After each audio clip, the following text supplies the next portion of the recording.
Hello and welcome to my channel. This is Jacqueline bringing you yet another coffee bar setup in my kitchen. This time fall theme, of course.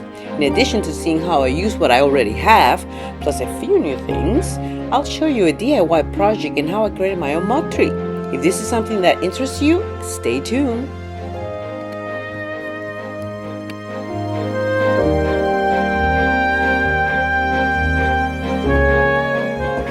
So let's move on to my next project. So let me tell you what the idea is. This is actually for the coffee bar, right? So I found these really pretty coffee cups at Home Goods, and I just couldn't help myself. I had to get them. I love crystal. See, they were $12.99 for 4, which is a great price, and they're just so darn pretty. I love big cups, especially lately. I've been doing a lot of more kind of lattes and things like that, getting to foaming my milk again. So anyway, so I wanted to display them, of course. And I thought it would be funny to kind of hang them, you know, like from a little tree, so you could see them and grab them from there. But of course I couldn't find one. So usually what happens when I can't find things or they're too expensive, I have to make it. So I knew I had some leftover of this. What is this? A 2x2 they call this, even though it's 1.5 by 1.5. It's a 2x2 that I used for, I think it was for the Wizard of Oz party. And then I saw these at the Dollar Tree. I thought, ooh, this would be fun to kind of, you know, hang the cups from. And, you know, I have a lot of black on my kitchen, so that should work fine, you know, kind of that situation. Like that. But then, of course, the issue is that the plate, as you can see, the screws are pretty far apart. So, of course, if I were to do that, the screws wouldn't have anything to hang on to. So I have to make this thicker. So there came the starting of the thought. So I have this other scrap. And then I bought some little thin ones at Dollar Tree, but again, the problem was that they were gonna lay right where the joining of the two pieces of wood was. Not good. Besides, it was a little wider. I would have had to trim it lengthwise, which is harder than trimming it, you know, this way. Anyway, so this one, which is another scrap from something else, this one should work. So I think that's what I'm going to do. Now, so I got 4 of these. So it'll be 2 on the top, on the front, and 2 on the back, you know, but you can still see them through. And I'm going to paint this black. Now I need to find a base, and I need to see if I have some kind of finial that I could use for this. So let me look for that. Okay, well, I lucked out. I found this little piece, which seems to be the perfect shape. I don't have to cut anything. And I found these. I think it's from, you know, an old curtain pole. This was the finial at the end. It already has the screw and everything, so it'll make things even easier. So, of course, part of the things that hopefully I have some wood putty, because I do want to fill in the gap to kind of hold the fact that it is 2 pieces together. And then the other thing I need to do is cut it to size. This is way too big as it is right now. I think I need to, it probably should be maybe 18 inches. Oh, that's 18 right there. That's too much. I'll check it under the counter, because it's going to be not under the counter, you know, on the counter, which is under the upper, so that I have a better gauge for that. So the first thing is going to be to glue these things together, and then I can chop it down and do the all the puttying before I can paint it. So here we go. Okay, so I measured under my counter. You know, usually the height of a backsplash is usually 18 inches. So, and of course, I don't want to go completely 18, and there's a bit of a lip and all that. So, you know, when you put it on, you don't want to have to hassle too much. So what I figure is that let's do it 16 inches total. That's including my finial. So my finial, and also including my base, because remember, the base also has a depth to it. So what does that leave me with? I need something between here and here. So, okay. So, I'm going to use this glue right here, my Type On, which is a pretty good glue.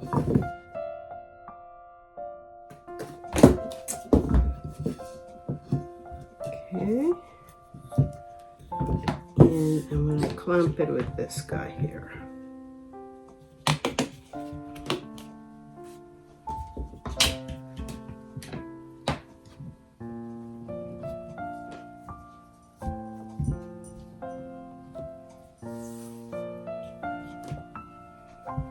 Okay. Well, there you go. Now we'll just wait for it to dry, and then we'll put some putty, sand, paint, etc., etc., etc. Okay, so I went ahead and put the wood filler, let it dry overnight, and I just sanded it all and wiped off all the sand, the sanding off. So now I'm ready to paint. And since I have this paint already here, this is actually wood stain that I've been using outside, black. So I'm just gonna go ahead and take advantage of that. That it's ready to go, and I've been, wrapped it up so it stays fresh for a long time.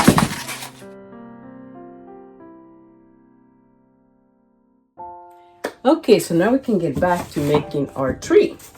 So the first thing I'm going to do now that everything's painted is I'm going to attach it to this. So this is going to be the back side. So the first order of business here is to find my center so that I can drill a hole and install my pole. The best way to find the center is to do your X. Okay, so now let me get a drill and drill a hole there.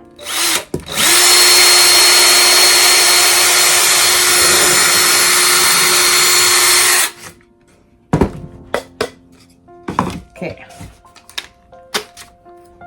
I'm gonna use a pretty long screw because, I think it'll give it more strength.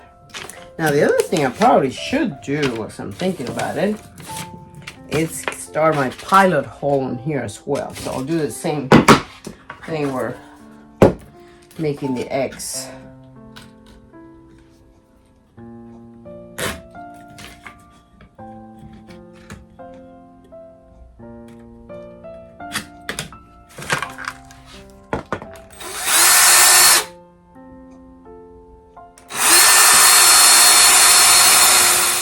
So I'm going to start from the back.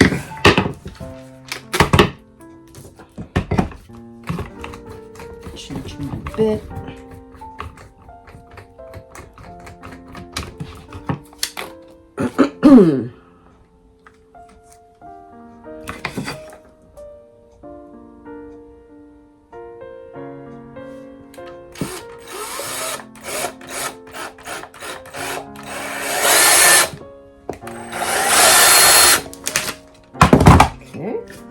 It's starting to show, so now I can put it in the right place.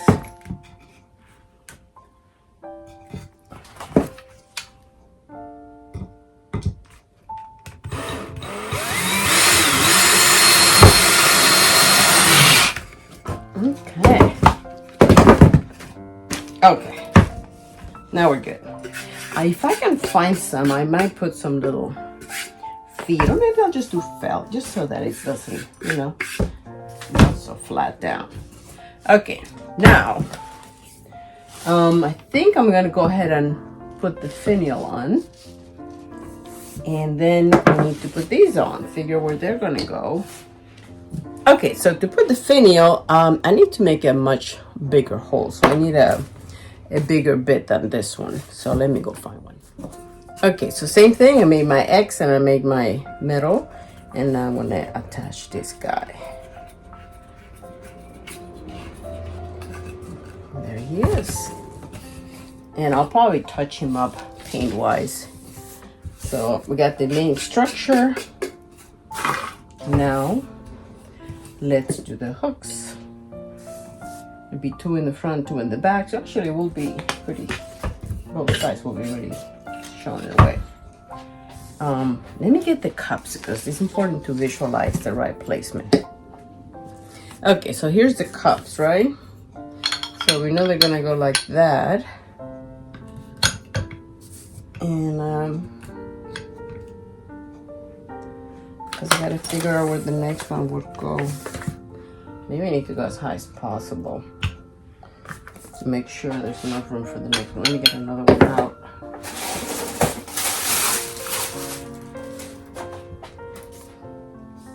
Yeah, something like that, right? So I think we put it the other way too. Let's see.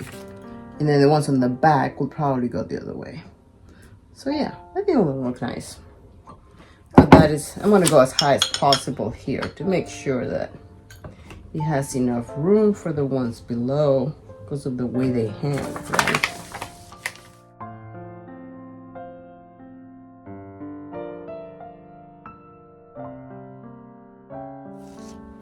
So there it is. So now I gotta do the same thing. You know, 1, 2, 3, 4. So let's get at it. Okay, so there you go. The main structure is done. It came out pretty good. Let's try it out with the coffee mugs to make sure that they all work. So that'll be 2 there and 2 in the back. Maybe going the other way.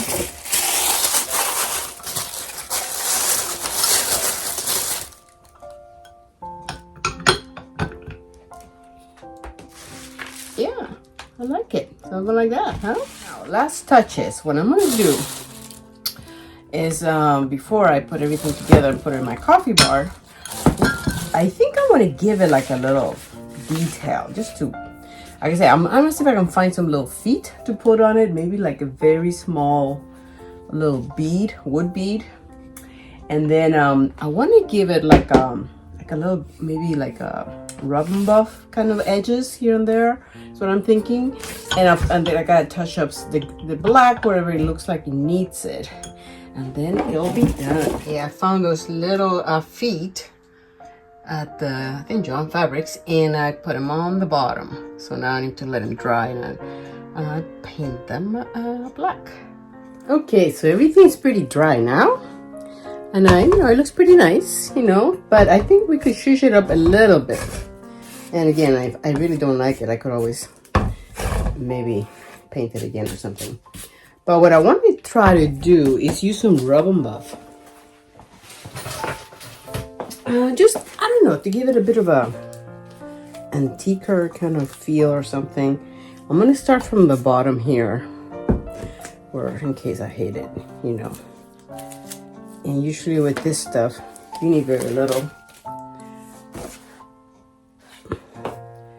I thought that it might be cute to do a little rubbing on the little feet.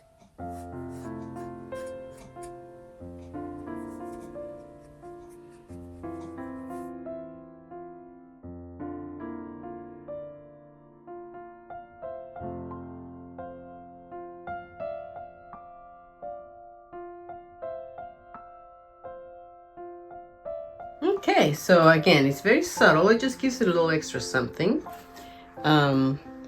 Just so it's not so plain, especially because the paint is pretty flat, which, you know, I don't mind, but it just gives it a little extra something.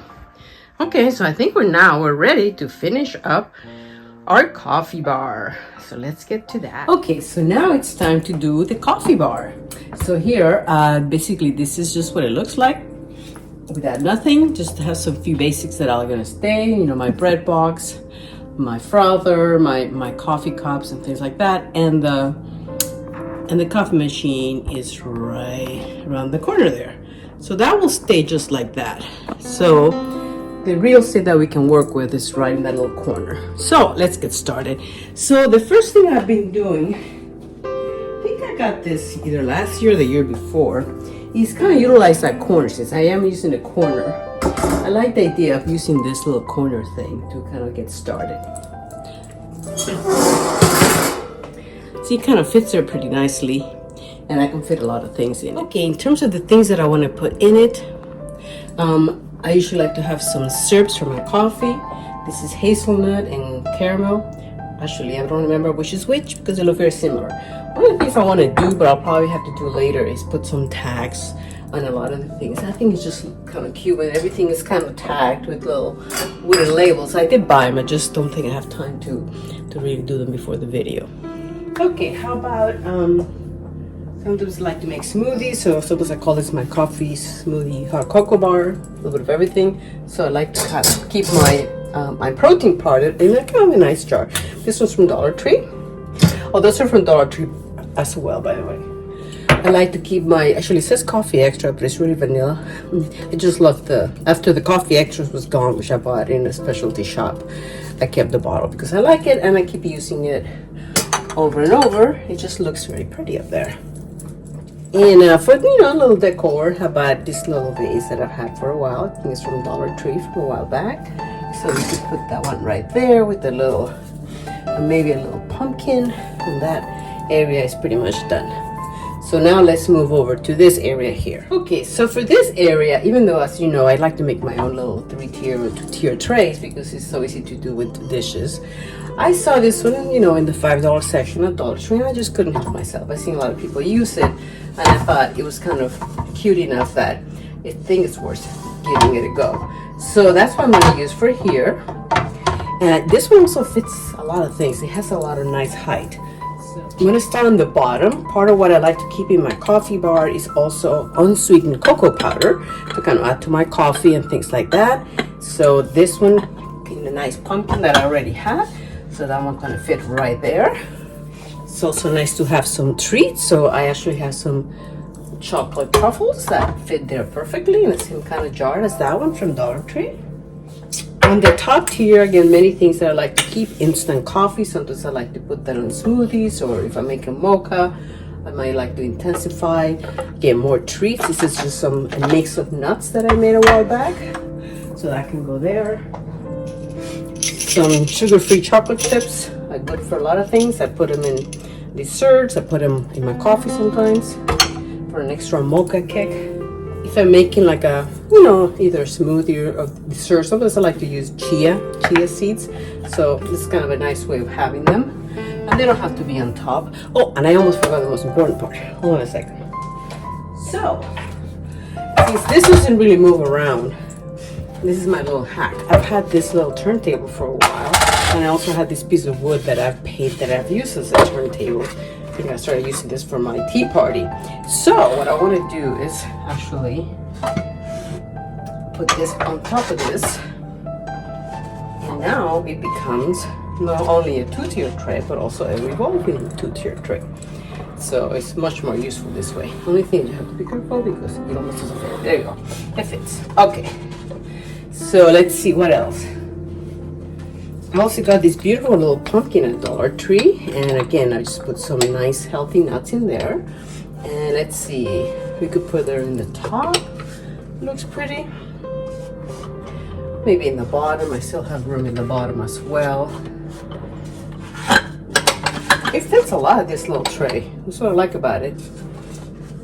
Okay, let's see what else. Now I think we got the essentials. Now it's a matter of kind of decor. Actually, this is sort of an essential for me. A little scooper.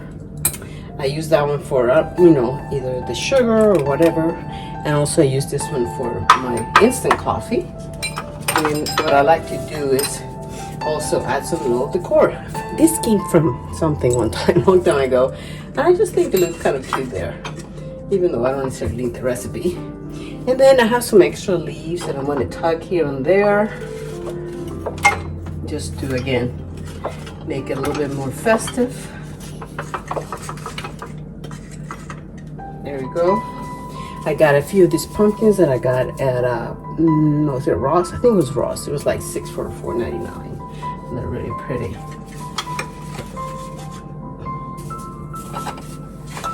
Go with my colors this year, which are these neutral tones with a lot of browns. I also got this extra little sprig from, I think this was John Fabrics, so maybe we need a little extra something there to balance out the one on the bottom. I also have a lot of these book leaves, which I had made a while back and I used in my fireplace mantle.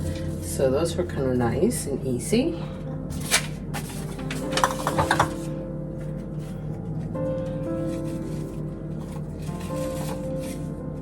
You also have to think that it's not going to get all messed up when you pick up stuff. I have one more little pumpkin here.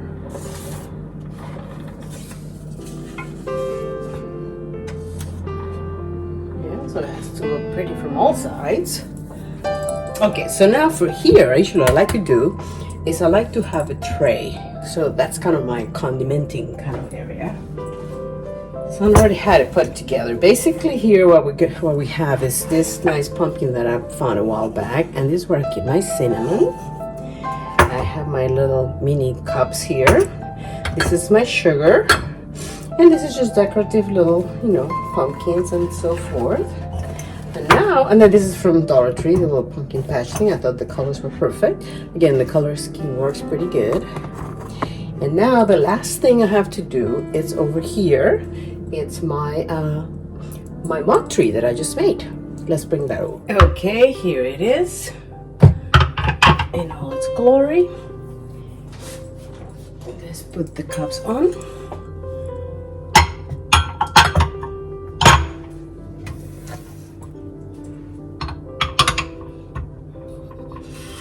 Does that look pretty?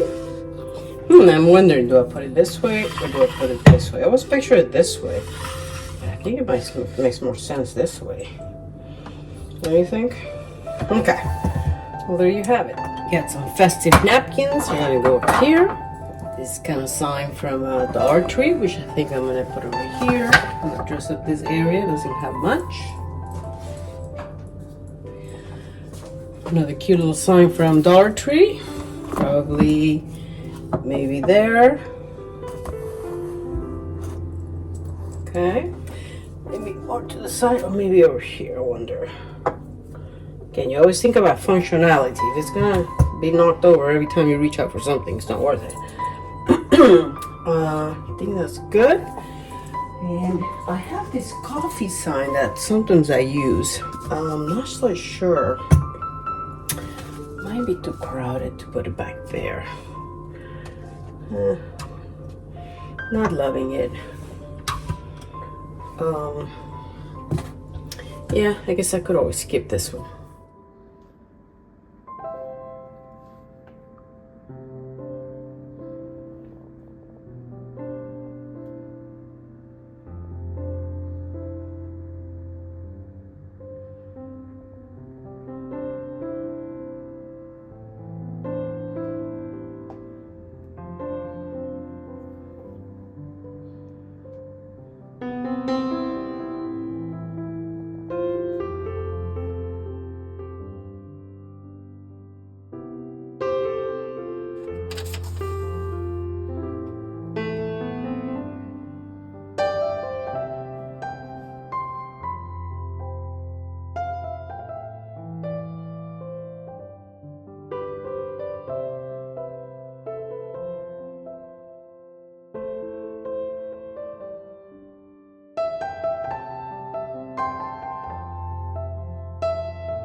In addition to my coffee bar, I wanted to show you my little tablescape for my breakfast nook.